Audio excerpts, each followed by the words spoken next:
But before we get into our first topic, we got to let you know that is brought to you by FanDuel. Summer sports is in full swing, and whether you're all about baseball under the lights, golf on the green, or high stakes soccer action, FanDuel is the best way to make every game even more exciting. You already are following in on the action, so why not make it a little bit more thrilling? With FanDuel, you can get in on the game while your friends are getting sunburned at the beach. I've been using FanDuel to track my favorite matchups, and the app keeps it fresh with new daily promotions and fun ways to bet. New to FanDuel, new customers can bet just $5 and get $150 in bonus bets if your first bet wins. Open the FanDuel app today or visit FanDuel.com/UCSS to get started. So, brother, it's been a while since you went down this road, but take us back down memory lane. What was the night before like, when rookies was getting ready to report to Jacksonville Jaguars training camp? And then what was that first day like for you? Man, it was crazy because that was the lockout year. So I was literally working on roofs and working out in the Alliance, Ohio at school. My girlfriend at the time, who's my wife now, she was pregnant with my oldest. So literally just working, waiting for the call because we had no idea what was going on. There was no rookie mini camp. There was no anything in Jacksonville. So we got the call the day before. Hey, we're gonna fly y'all in. Boom, boom, boom. I'm like, oh snap! I was working a football camp at Mount Union. I'm like, oh snap. Okay, cool. All right, yeah. On the flight, give them information. Next day, take off to Jacksonville, and it was a surreal feeling. It was a nervous feeling, it was an exciting feeling. And then I walk in the locker room. Next thing you know, I see Maurice Jones-Drew, and I see David Garrard, and I see, we drafted Blaine Gabbert. I already knew Blaine. We met Blaine before during the draft process, but all these guys you watch on TV, Rasheem Mathis and Mercedes Lewis, and Mercedes is still playing, by the way, like 23rd year at tight end. You see these guys you watch on TV, it's like, yo. And that was my first time, like, I mean, obviously, but it's rookie, but you're in the locker room, you're looking around, you see the vets, it's like, this is crazy.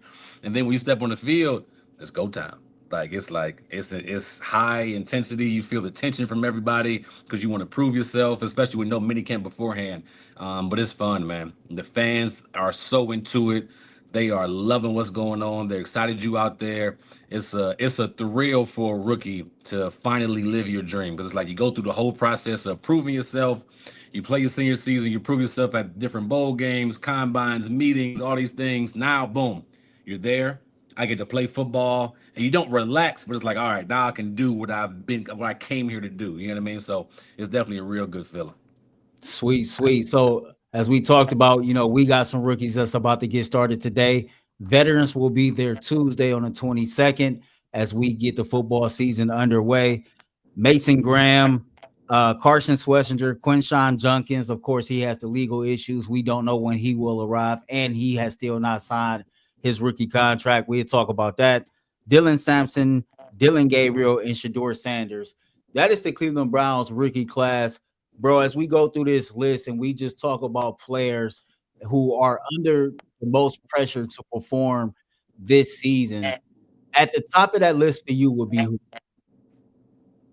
I think it's two guys, Okay. and I think it's both quarterbacks because I think the first thing that comes to mind, like, all right, Mason Graham, fifth overall pick, but the pressure's not on him. As a defensive tackle playing next to Myles Garrett, like it will be kind of he will be out of the spotlight unless he plays terrible, right? He'll be out of the spotlight unless he plays terrible, or if he plays exceptional, he'll be in the spotlight, right? But if he just does his job well, we won't be talking about him a ton compared to Dillon Gabriel, who's drafted in the third round, and Shador Sanders, who's drafted in the fifth round. And Shador, as you put in the notes, his following, and he's doing one heck of a job of building a relationship with the city of Cleveland. Like that's not rare. That's rare for a rookie to go out of his way to do everything he's doing for the city. That's more of a veteran type thing. That's more of a star player type thing where a guy's been there a long time, right? A guy that's been in the city, they love him, they fall in love with him, a superstar, he proved himself on the field already.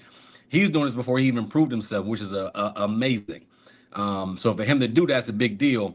But I think the topic of conversation for the rookies is going to be who can win the quarterback job. Can Dillon do it? Can Shador do it? Because we talk about it all the time, every week almost. that in 2026 is supposed to be this great quarterback class. So they have to go out there and prove themselves that they're worth to be on the roster and possibly be a starter for years to come. So I think the most pressure is on them. I think uh, all eyes will be on them every single snap, whether it is a pre-snap, like before practice even starts, whether it's they were the ones, twos, threes, preseason. We're going to be analyzing. Earl, we were already analyzing 7-on-7s and Yep. giving stats week to week Yep. on Every the week. Cleveland Sports Show. Every They're going single to send week. stats every week.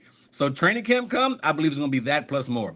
When preseason come, games, that plus more. Joint practices, that plus more. So I think the pressure's on him. My out on them two alone. My outskirts, I think Dylan Sampson is somebody to watch. I wouldn't say it's pressure, but I think with the legal situation, we don't know what the NFL is going to do. We don't know what's going on with all that, right? I think Dylan has an opportunity to really step up. He was so productive at Tennessee, especially his last year there this past season. He's a guy that is kind of getting overlooked because how good Quinshon can be. But he is a guy that can hit the hole from the inside. We all know he's super fast. He can catch outside. He can catch the ball well. And they've been using him at receiver at times when it comes to OTAs and mini camps. So he's dynamic there. But he can hit the ball in between the tackles. He can make guys miss. He's shifty. He's a great change of pace guy for Quinshon. So I understand why they did that. Not that pressure's on him, but they may expect more from him Mhm. if Junkins cannot play early on, right? So now it may be him and it may be Ford. But also it brings me back to your boy Nick Chubb. If you were to sign Nick Chubb right now, we wouldn't feel no type of way. We wouldn't feel as maybe worried. I'll say myself, I wouldn't feel as worried as I would without Nick Chubb. Because say Let me ask Junkins, you a question. go ahead. Let me ask you a question real quick on that front. How has he looked, you know, early on in Houston as the Texans get ready to kick off training camp? What's been the buzz about Nick Chubb down there? People are excited. Like people are excited. And one thing people keep saying is it takes 2 years from your drastic knee injury to get back in the swing of things. And this is year two for him, right? Mhm. This is year two for him. So people love the idea of the name, but in minicamp, he looks good. He looks explosive. He looks fast. He looks powerful. He looks like the old Nick Chubb, right? Now it's about seeing what he can do with the pads on. Is he going to be confident getting hit, stuff like that with a broken foot? Has he lost a step? Has he not? I think honestly, it does take 2 years. I think from an analyst standpoint, I love the pick because it's low risk, high reward. Like you got him for low, but if he messes around and produces at a high level with Joe Mixon, oh my gosh, you're sitting pretty in the AFC off those two guys. So he's looking good. It's a matter of can he continue that and stay healthy. We all know what Nick Chubb can do, right? So that's a good question. You know, you talked about Dylan Sampson, and Bull kind of looked at me like I was crazy when I said this, but when they drafted him and paired him with Quinshon Judkins, not that they've had the production because they've never even really stepped on the field yet in a real game, but I kind of compared it to Detroit and what Mm. they have with Montgomery and Jahmyr Gibbs. And I know when I start comparing Dylan Sampson to Jahmyr Gibbs, people think I'm crazy, but I think that's the perfect player comp. They're around the same height. They're both fast as hell. They both can run inside, outside the tackles. They both can catch the ball out the backfield. They are that third down specialist, that weapon that you use to where you look at Quinshon built a little bit more like Kareem Hunt, more of a physical bruising type running back, a guy that can pick up some blocks. And to me, that's how David Montgomery is built. And so I can definitely see the vision of that Cleveland Browns backfield. And it's unfortunate that Quinshon Judkins has found himself in this situation, has cost himself some money. He's cost himself some valuable reps on the practice field. And we don't know when he will show up and be available, for the Cleveland Browns when as training camp gets on the way. To that point of him, when you look at him being a rookie, not under contract, and then whenever he gets there, he's going to try to be getting up the pace and getting himself into shape. How tough is that uphill climb for him going to be because of this situation? I think mentally it's going to be tougher than anything. Because mentally he doesn't know what's coming. He doesn't know what the NFL is going to do. He doesn't know what the outcome of his situation is. He and the young lady only know what really happened, right? So I think mentally, can he just focus on ball? Can he just be himself? Can he just go out there and play and be the guy we're all excited for him to be? That would be the task that's the toughest for him. Can he handle all this mentally? And I'm not sure. He's 21 years old, and he is at the didn't sign a contract. That's going to bother him. I know he was one of the guys that wanted I'm assuming one of the guaranteed contracts, similar to Jaden Higgins out of Iowa State that got drafted by the Texans. Um, and I think that's hurting him right now. If he didn't get in trouble, okay, boom. I think something gets done pretty soon. He'd be at camp. But the fact that he got in trouble, he's probably not going to get what he wanted to get, and the leverage goes from him to back to the Cleveland Browns. So I think mentally it's like a lot going on. He has to stay sharp.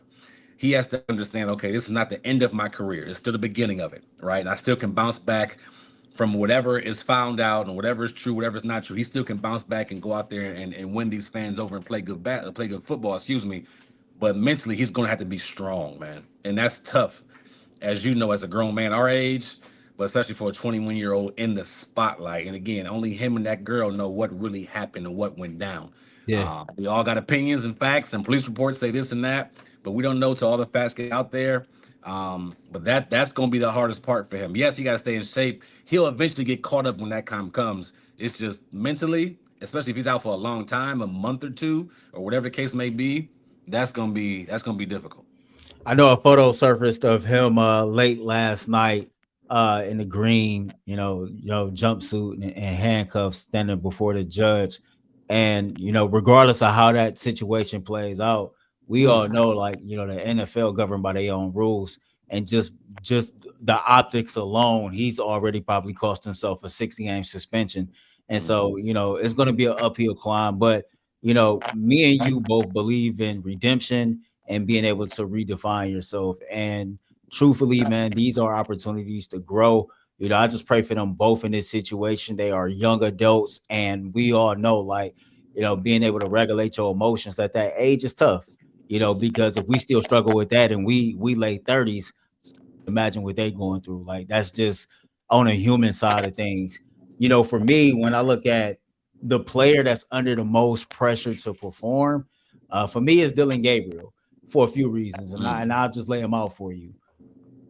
Dillon Gabriel, by most accounts, when you collected all of the prospects and you put them in one group, he was ranked as low as 148 out of 150 possible prospects. When you looked at the quarterback prospects, anybody that was an NFL analyst or a draft expert, they had him ranked about 9th or 10th of all the quarterbacks that was eligible. Yet the Cleveland Browns are operating like they found a needle in a haystack. We heard that this is supposed to be Kevin Stefanski guy. We've all heard that Andrew Berry took him to dinner and they spent all this time with Dillon Gabriel. They did their due diligence. Coming into this season, Cecil, we talked about how it was important that Kevin Stefanski had his pick of the litter when it came to quarterbacks that was available to him. So anybody that's close to the team has told us that Dillon Gabriel was identified as Kevin Stefanski's guy. Now, Dillon Gabriel is what, 5'9", 5'10" on a good day. He's a left-handed quarterback. We all know the stats and the analytics don't go in his favor. For you to be a left-handed quarterback in the NFL and to be short and think you're going to have success, that's banking on a crazy hope. For you to be a left-handed quarterback, period, in the NFL, to have some success and you ain't uber athletic like Michael Vick, again, you banking on some crazy hope. And so to me, because so much is on the line when it comes to the reputation of Andrew Berry, when it comes to the job security of him and Kevin Stefanski, and when it comes to their credibility and being able to select and develop players, if this is the guy that you say is your quarterback, and we all believe that that quarterback is Shedeur Sanders, then damn it, he better hit the ground running. And every opportunity that he better make sure he's cashing in on it. Because to us, from afar, it's looking like a wasted third round pick. I ain't saying that's the case, but that's what it's looking like. I couldn't agree more. I couldn't agree more. He was not, and it's not a knock on him. He earned the right to be drafted. He earned the right to be in the NFL. It's not a knock on him.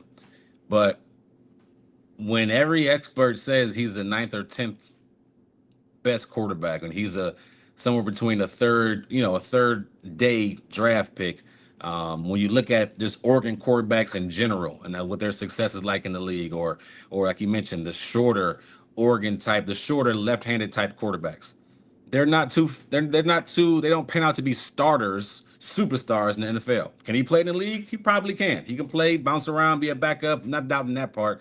But the Browns are looking for a franchise changer. They're looking for somebody that can be Cam Newton say what was it? Not a game manager, but a game breaker, right? Right. Somebody that can really take over a game and change the entire franchise, put it on his back, and lead us to the Super Bowl. It's hard for me to say you're gonna get that from Dillon Gabriel. From That's real.